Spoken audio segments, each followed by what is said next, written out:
Okay. Okay. So there's just a couple in the last part of this chapter. There's just a couple things that I want to just throw in. Some sort of leftover pieces, leftover bits from the section on inverse functions.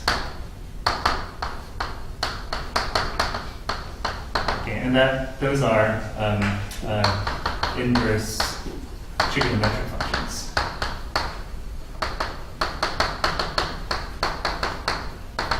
Okay, and these we probably should have done at that time when we did inverse functions, except there wasn't time to do them. So so let's just recall how we constructed the inverse functions, right? Yeah, great. I just have a quick question. Yeah. Is this in 3.9 or was it in the chapter? This is in 3.10, actually. Oh, 3.10. Okay. Yeah, this is in 3.10. Okay, 3.10. So, can anyone tell me, does anyone remember how we constructed the inverse trigonometric functions? Right? Because remember, the trig functions actually are non-invertible because they fail the horizontal line test. It's like around the boundary. Right. So you do this thing of restriction, right? Restricting the domain.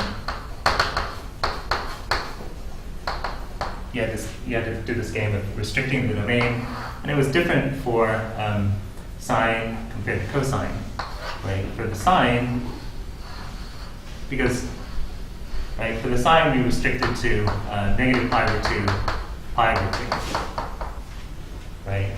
So sine restricted to negative pi over 2, pi over 2. And for the cosine, do you remember what we did for that one? That one we could not restrict to negative pi over 2 or pi over 2 because it still fails the horizontal line test there. So instead we restricted to 0 pi. Right? You restrict to 0 pi. So sine restricted to negative pi over 2 or pi over 2. Cosine restricted to 0 pi, and tangent restricted to negative pi over 2, pi over 2, are invertible. Okay.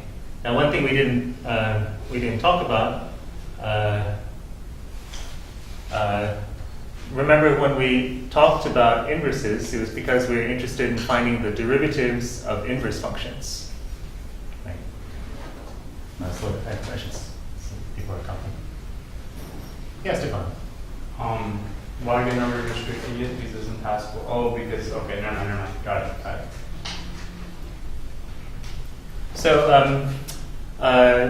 when we talked about derivatives of inverse functions, right? Here's something that we could have applied our theorem to.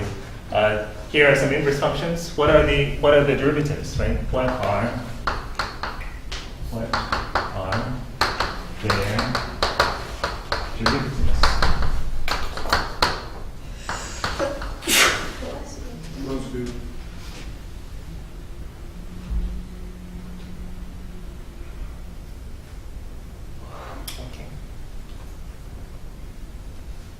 Okay. And so the way you do it is just how we did for the other inverse functions. Remember, what's the derivative of the inverse function? Does anyone remember? 1 over the derivative. What is it? It's the reciprocal. Reciprocal of. Is that right? What's your everything? Like you find out prime and then it's the reciprocal of that. But then It's the reciprocal. So is it this? Is it this? no. No, right? Rather, it's something else. Where x is the inverse. Yeah. You have to evaluate this thing at the right point. Right, so it's f prime, 1 over f prime, but evaluated at f inverse. Right.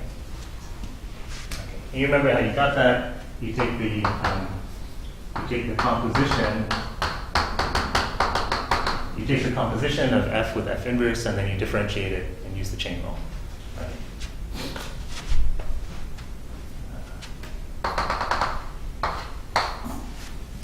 Okay, so let's do that here. What's the derivative, say, of the sine of the inverse sine function? What's the derivative then? Well, it's going to be 1 over what? Cosine. The derivative of the sine, which is the cosine, right? Derivative of the sine, which is the cosine, evaluated at Sine inverse. sine inverse. Can you simplify that more, or is that it? Yes, you can. Yes, you can. So there's a trick to simplifying it further, which is the following. You say, well, notice that cosine squared of anything plus sine squared of anything is 1. Right? Cosine squared plus sine squared equals 1. So cosine squared of sine inverse plus sine squared plus sine inverse is equal to 1. Right? Cosine squared of something plus sine squared of something is 1. Right? And so what does that tell you? That tells you that cosine of sine inverse is going to be plus or minus the square root of 1 minus sine squared of sine inverse. I'm sorry, could you explain that stuff again? Yeah. Or do we have to do that? Do you have to do that? Or do we have to simplify it more? Do you have to simplify It it? looks for- more complicated. You'll like it after we do it. You'll like it better after we finish it. Okay. So cosine squared plus sine squared equals 1. Cosine squared is 1 minus sine squared. Right? Cosine squared is 1 minus sine squared. Take square roots of both sides. Right? So cosine squared blah, blah, is 1 minus sine squared. 1 minus sine squared of the same thing. Right? So that tells you that cosine of sine inverse is plus or minus the square root of 1 minus 1 minus. Oh, Right. that makes sense. Okay, and you can say a little bit more. Well, first off, what's sine squared of sine inverse of x?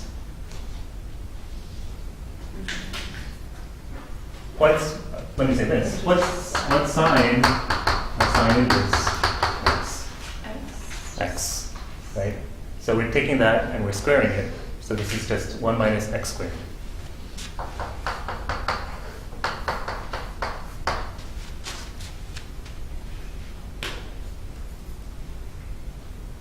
Right? So it's plus or minus 1 minus x squared. And we can figure out if it's plus or minus by looking, you say, okay, sine inverse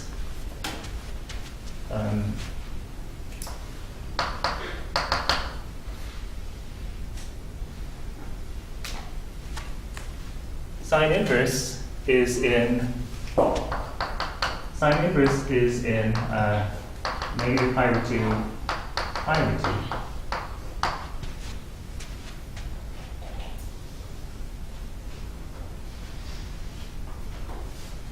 Right? Hold on 1 second, Clark. We're taking cosine of sine inverse. Where is sine inverse? Well, sine inverse is the inverse function of this guy. So its range is negative pi over 2 pi over 2. Right? Does everyone get that? You look everyone looks same. Anyone confused by that? So far, so good. Okay, good. Okay, sine inverse of x is in negative pi over 2 pi over 2, and we're taking the cosine of that. Is the cosine going to be positive or negative? Taking the cosine of something that's in negative pi over 2 pi over 2. Negative. Well, What's the cosine? The cosine is the x coordinate, right? Cosine is the x coordinate, and we're taking cosine of an angle on the right side, right? So it's going to be positive. Okay. Okay. oh, Okay. no, you guys are like in the opposite direction. Yeah. So this here is negative pi over 2. Okay, okay. This is positive pi over 2. Wait, I don't know actually. Okay. So what we get that cosine sine inverse x is actually the positive square root of 1 minus x squared.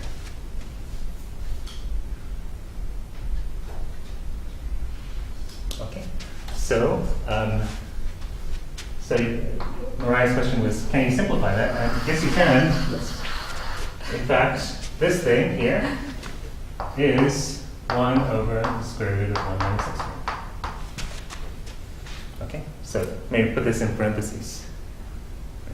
This derivative of sine inverse is 1 over cosine evaluated at sine inverse of x, which turns out to be 1 over 1 minus x squared. So we have to do all that work just to find the inverse? Yes. Yes, but once you have it though, you just remember it, right? You just remember it. Yeah.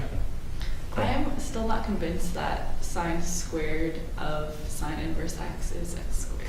Because wouldn't it be sine of x times sine of x times sine inverse of x? Okay. So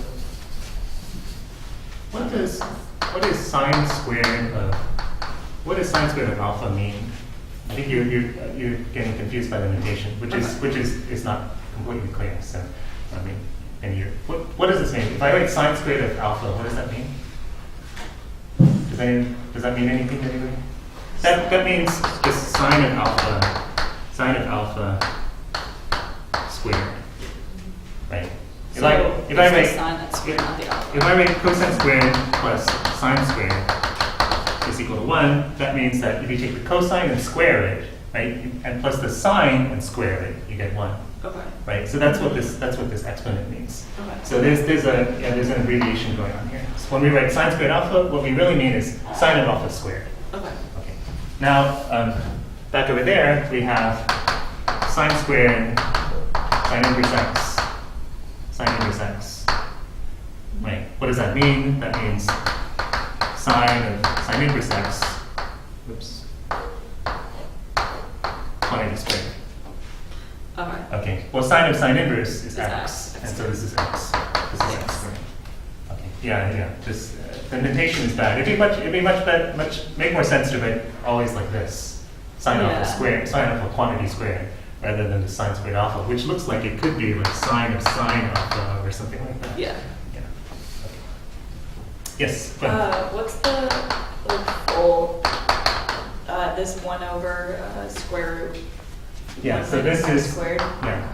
That's the derivative Of the inverse function. sine Yeah. Of the inverse sine function. Okay. So can we just remember that? Or do we have to derive it? Do you have to derive it? Like, is that something that people just remember? Like a derivative rule? Yeah, I guess people just remember it. But if you forget it, then you just rederive it. There's a mnemonic that people use. There's a mnemonic trick that you might like, which is to do something like this. You say, I'm looking for the cosine. So if somebody says you're looking for something like this, you say, oh, I'm looking for the cosine of sine inverse. Okay, well, my angle is sine inverse.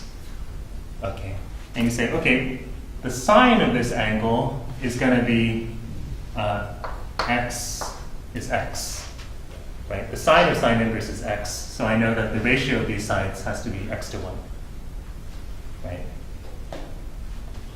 Right. Opposite.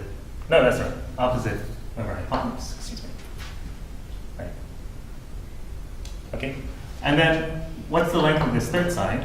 Well, the length of this third side by the Pythagorean theorem is going to be 1 minus x squared, right? Because a squared plus b squared must equal to 1. Okay. And we're looking for the cosine of it, right? The cosine of that is going to be the adjacent over the hypotenuse, right? So the adjacent hypotenuse. Oops. Wait. What am I doing? Yeah, that's right. The adjacent and the hypotenuse. Right? And so 1 over that is going to be 1 over the root square root of 1 minus x squared. So this is a mnemonic. I don't suppose Which- you ever let kids bring note cards into tests? No, because you should be able to just think, right? Just think. Think. Think. Yeah. I myself find that I'm actually not doing much thinking these days. Not much actual thinking, and it's really frightening. It's really frightening to think that, because how much thinking for me is involved in this. I'm basically like a parrot, right? I come in and like blah blah blah blah blah, like sort of thing. So the amount of actual thought that's involved with me doing this presentation is almost zero, except when you ask me questions. Well, it's a different kind of thought, I think. Huh? It's a different kind of thought. Because there's like, I think when you say thought, like there's like, I guess like thought towards new things, and there's like a kind of thinking that it takes to teach. I think there is thinking involved for different kind of thinking. I don't know. The way I do it, so the trouble is that if I get asked a question that's outside of my realm of knowledge, then I'm really brought up against the wall. You don't know how to think. Like you haven't been thinking that much these days. Yeah. So it's a little bit frightening to me. So so I have to think about how to start thinking again. Yeah, Stefano. I got you up to the point where it was cosine of inverse sine x and then equal to square root of 1 minus x squared, and then we made it a positive since it's positive on that side. Yeah. Make that Great. Then you almost have it all. Yeah, and then I saw that's how you got that. That's how it equals, like with the triangle. No, not from the triangle. From here. Yeah, right? I mean it's a different way to get to it, right? It's more like something to use to remember. Okay. It's a mnemonic. It's a memory tool. Okay. And how did you get to the derivative of sine inverse x? Like, what was the last step? Right. So we figured out that cosine of sine inverse was this positive square root of 1 minus x squared. Oh, and you just put that there. So- Okay, good. Yeah, got it. Cool. That's that. Perfect.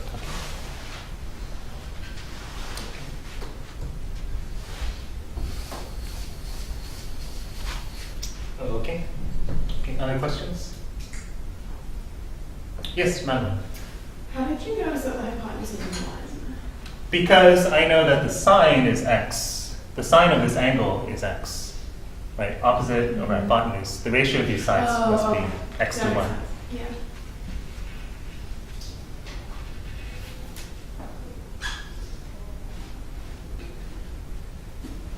Yeah. Yeah, in my other class, in my complex analysis class, that's a course I haven't taught I've only taught it once in the last 8 years or something. And so the students have been asking me questions in the class. And they're live for me, they're live questions. Oh, let me sit down. Yeah, so it's kind of interesting because one has to actually, there's actually some live thinking involved. Yeah. So. Yeah, the other day, a student asked a question that makes me doubt that I know anything about complex analysis. What they ask. It would take a while. It would take a while for me to explain. Yeah, it's a pretty. It would take me about a week to explain it. Yeah. Wait, what is complex analysis? Complex analysis is sort of like the theory of suppose you tried to do calculus on the complex plane. Okay. Will it turn out to be exactly the same same sort of theory, or will it turn out to be something completely different? In fact, it turns out to be something completely different, where differentiable functions are far more tightly constrained. Their behavior is more constrained, and because of that, all sorts of incredible things happen. Okay, it's sort of like the animals there are far more well trained. Okay, and so what they do for you is much, much better.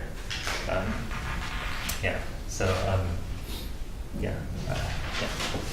Anyway, so it's a completely different theory from the theory for real value functions.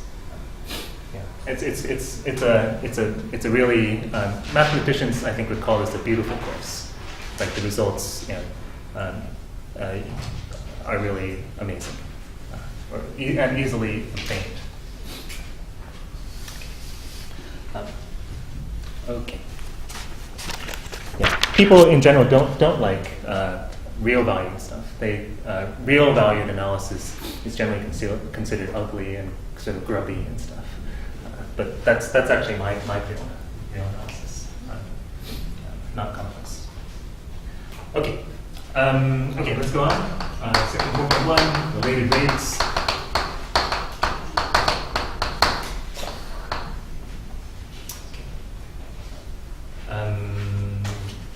Related what?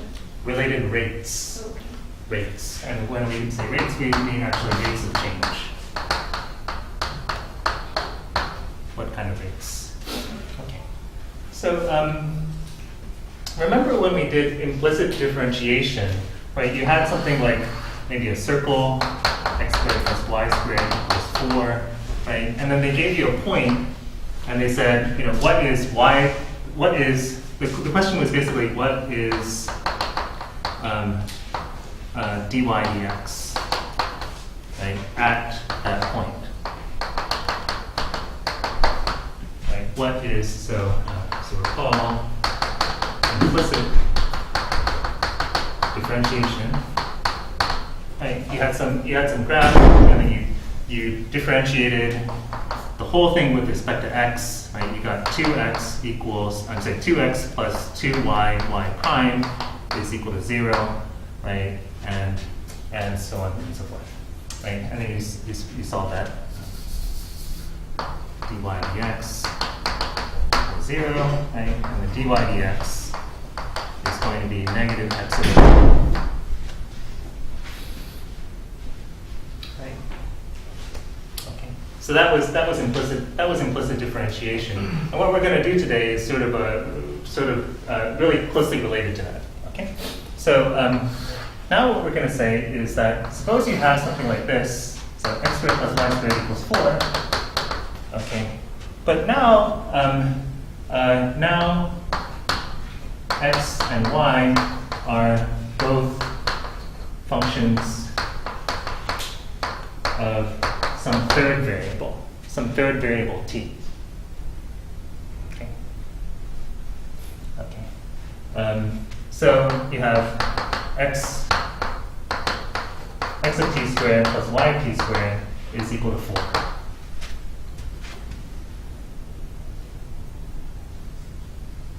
Okay. If we differentiate with respect to t now, let's see what happens. What are we going to get? What are we going to get if we differentiate this thing with respect to t? Both of these are functions of t now. What are we going to get? dx dt. Take a minute, everybody. Take a minute and write down what you get if you differentiate this thing with respect to t. So these are both functions of t. If you want, you can write it like this. f of t squared plus g of t squared equals 4, and then differentiate it. In case using x's and y's confuses you, since you usually use those as variables. But it's better to be flexible. Think of these as now functions.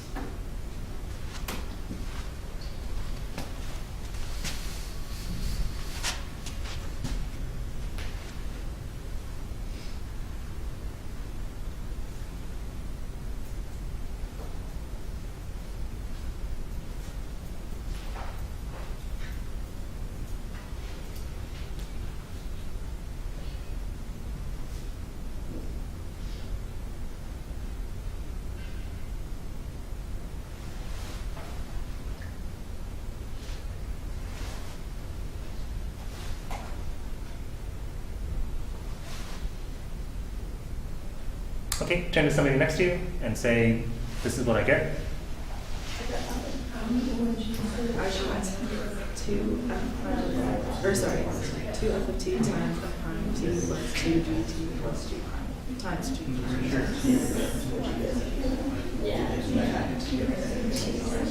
Okay, who would like to say what they got? Who would like to say what they got other than Stefano?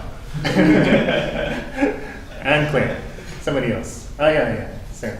Will you use the channels? Yes. It would be 2x of t times derivative of x of t, and then plus 2y of t times derivative of y of t. Great. Right. Okay. So you get 2x x prime plus 2y y prime equals 0. Right? 2x x prime plus 2y y prime is equal to 0. Okay. And the thing to notice is that this, yes, Sarah? Wait, sorry, it's 0 because you're taking like the whole, like the 4. and all. Yeah, you have to differentiate both sides. Right? Yeah. Okay. And so what you notice what kind of information you get? You get this formula that involves, you get this equation that involves the position and the rate of changes of x and y, right? So what this gives you is a relation between all these things, right? If you know, say, the position, if you know the position and you know one of the rates of change, then you know the other rate of change, right? So I mean, this is sort of like intuitive, right? If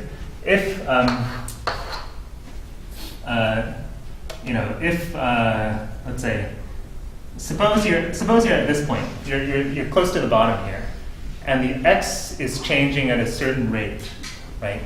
Is the y changing quickly or slowly? Suppose the x is changing at a constant rate.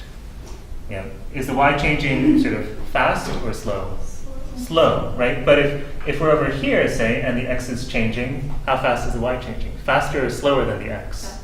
Faster than the x, right? And here it's changing slower than the x is changing, right? So there's some relation that you feel intuitively, right? As the x changes, the y doesn't change so much. As you cross over here, as the x changes, the y changes more, right? And that intuitive feeling is made precise with this equation, okay? Right? That it's made precise with this equation, right? So you see, for example, that x prime is equal to, let's move everything over there. So you get negative y over x y prime.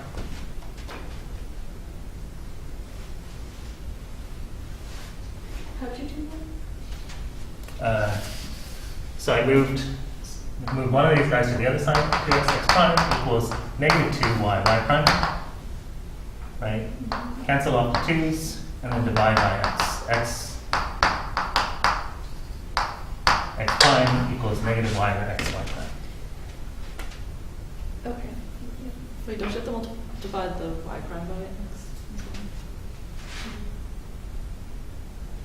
I divided both sides by x, right? Oh, but doesn't. That's weird. Huh? But why is the y prime not over x? That's just a measurement, right? Oh yeah.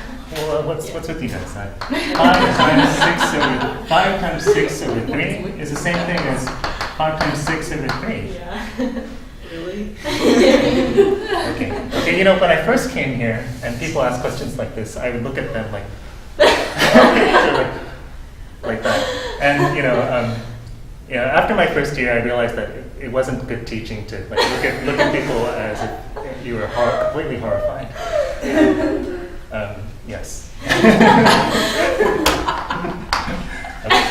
Anyways, yeah. Sorry. I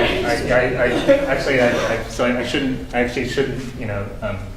Yeah. So just remember that. Right. Just remember that that's how fractions work, right? A over b times c is the same thing as ac over b. But why would it be a over b times c over b?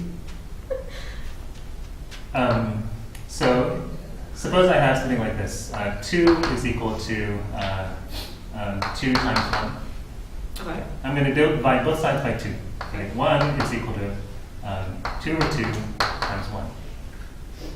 Right? I don't divide every term on the right side by 2.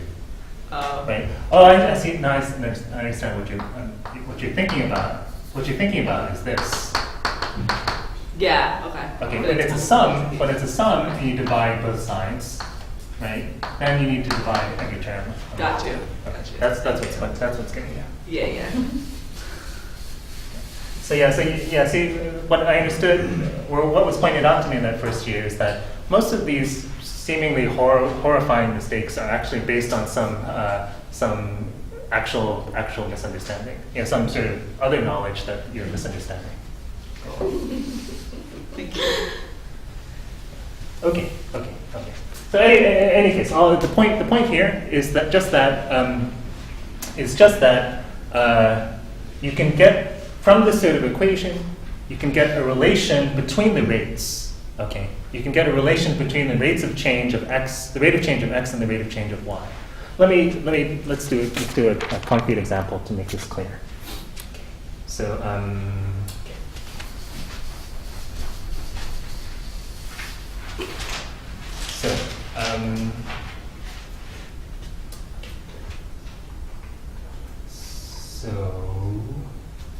So here's an example. Somebody gives you a square of the sine length is denoted by s, and the diameter is denoted by d. Okay, and you're given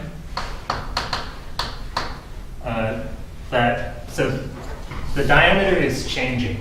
Okay, the diameter is increasing. Diameter is increasing at a rate of 2 centimeters per minute, say. 2 centimeters per minute, maybe 2 centimeters a second, just to make it more lively. So the diameter is increasing, and the question is, when the diameter equals 5, what's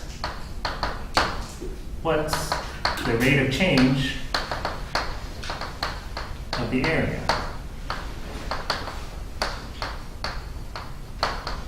What's the rate of change of the area?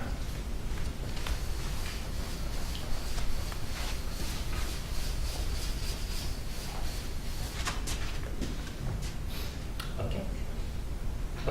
So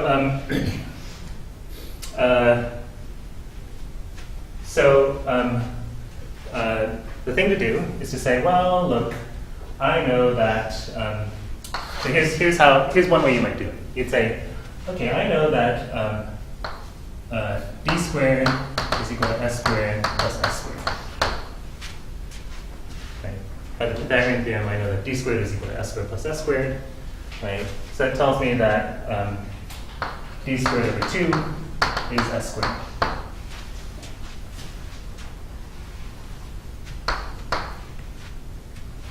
Right? Which is the area? Right? Which is the area? The area is s squared. The side length squared. Okay. So there's some geometric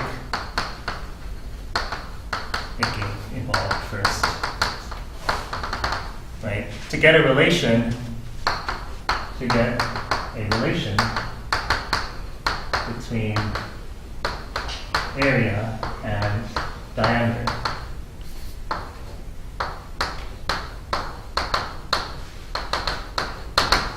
Right? Because you're hoping to find a relation between area and diameter and then differentiate it to get a relation between their rates of change.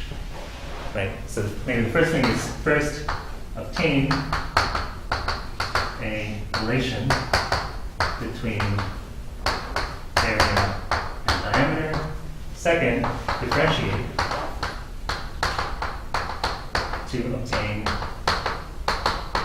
a relation between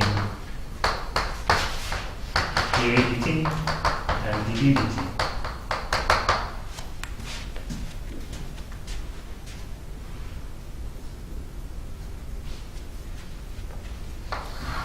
Okay, so right now we have A of t is equal to d of t squared over 2.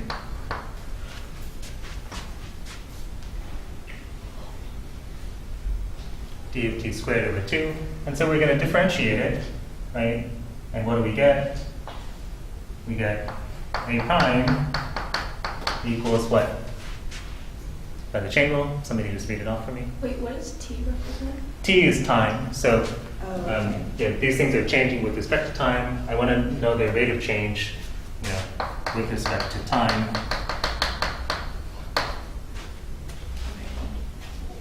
I want to figure out the relation between the rates of change with respect to time. So what do I get here? Somebody read it off for me, please. 2D times D. 2d d prime, everything over 2. Right? So the 2's cancel. Right? And that tells me that the rate of change of the area is the diameter times the rate of change of the diameter. Bless you. Thank you. Okay. So, and those two things are things that I'm given, right? So remember,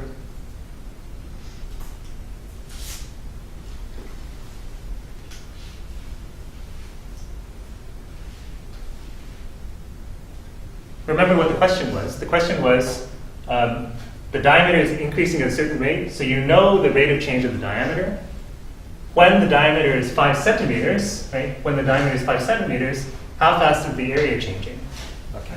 And now we have it, right? The area at that time, right? The area at that time, rate of change of the area at that time is going to be the diameter times the 5 centimeters times the rate of change of the diameter. Let's just say 2 centimeters per second. Right? So it's going to be 10 centimeters squared per second. That's the rate of change of the area.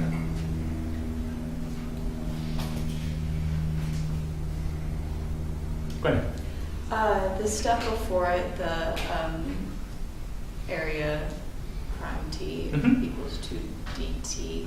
Could you explain again that step? Yeah.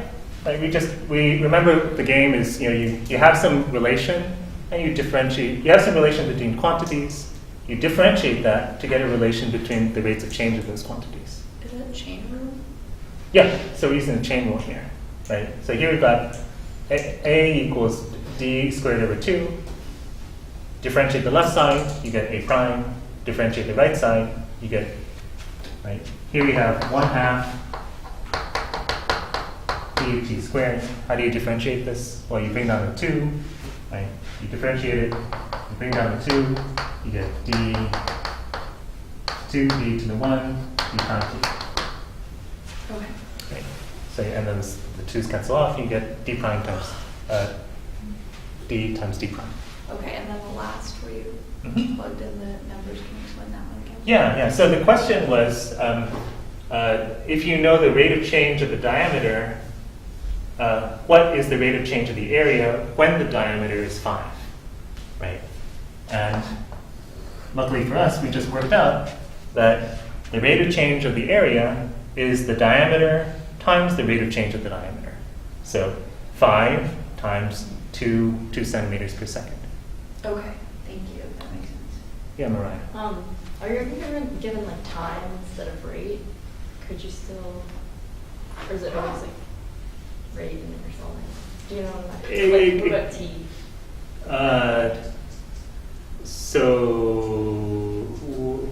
I'm just asking like hypothetically, like could you have a problem where it's like at time t, like what is the rate kind of thing?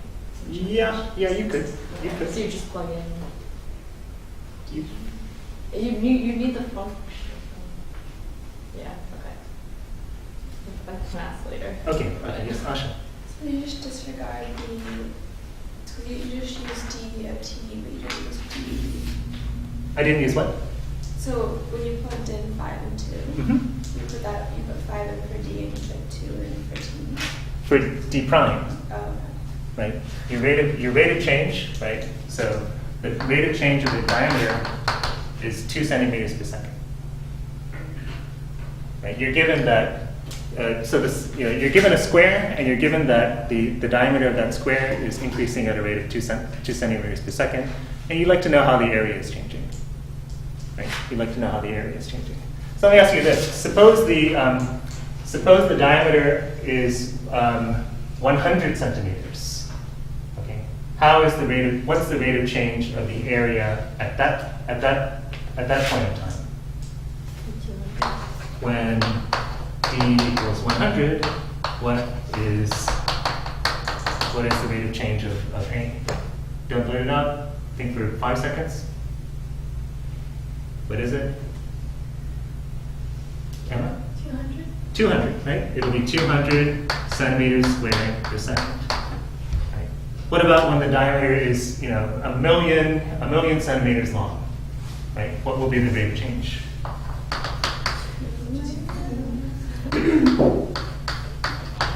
Well, the rate of change of the area will be 2 million